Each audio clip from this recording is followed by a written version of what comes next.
I was born from a corpse. My mother was dead before I took my first breath.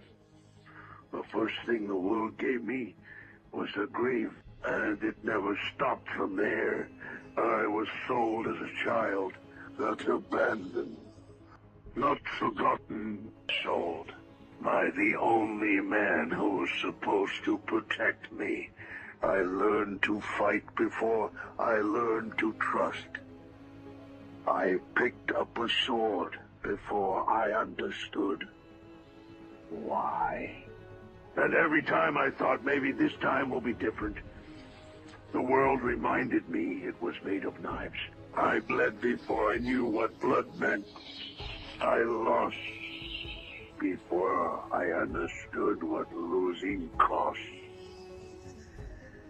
And I carried that weight into every single battle that came after. Not because I was strong, because I had nothing else left. There was a man I called a friend, the only man I ever followed, the only cause I ever believed in. I fought for him. I bled for him. I would have died for him. And on the night that mattered most, he traded us all. Not for power, not for survival, for ambition. He looked me in the eyes and chose himself. And I learned something that night that no one ever teaches you. The deepest wounds don't come from your enemies.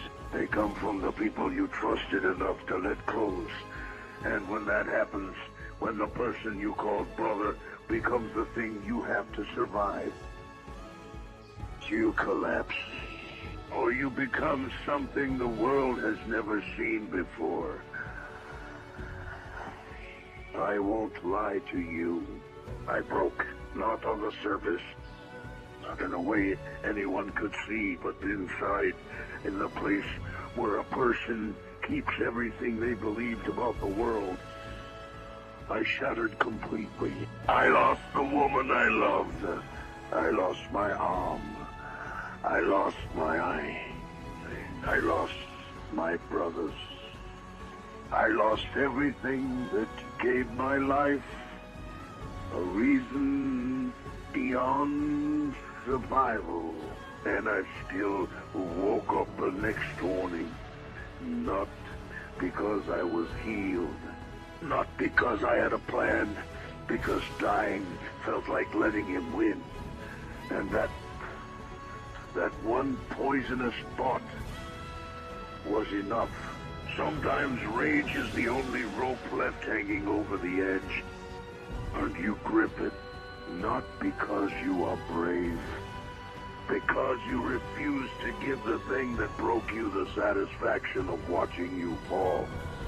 People looked at my sword and laughed. It was too big, too heavy, too brutal. No technique, no elegance, no grace, just iron, just mass, just force.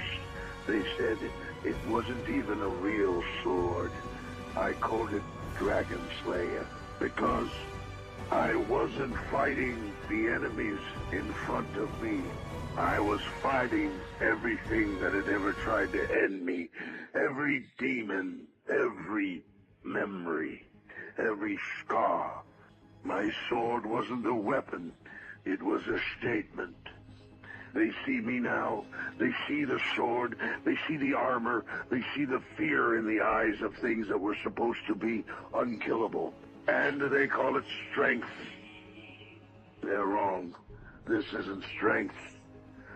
Strength is what you have when the conditions are right. No arm, no eye, no future, no reason. So just the next step. Drop one more breath. Just one more morning on the other side of the dark. I didn't survive because I was chosen. I didn't rise because destiny favored me. No, some selected me. No prophecy protected me. No one pulled me out of the dark and handed me power. I clawed my way out, bleeding, alone, with one arm, with one eye, with a brand that marked me for death every single night. And I am still here, the quiet, unbreakable, undeniable refusal to let this be where your story ends. That is all I ever had. And it was enough. It was always enough.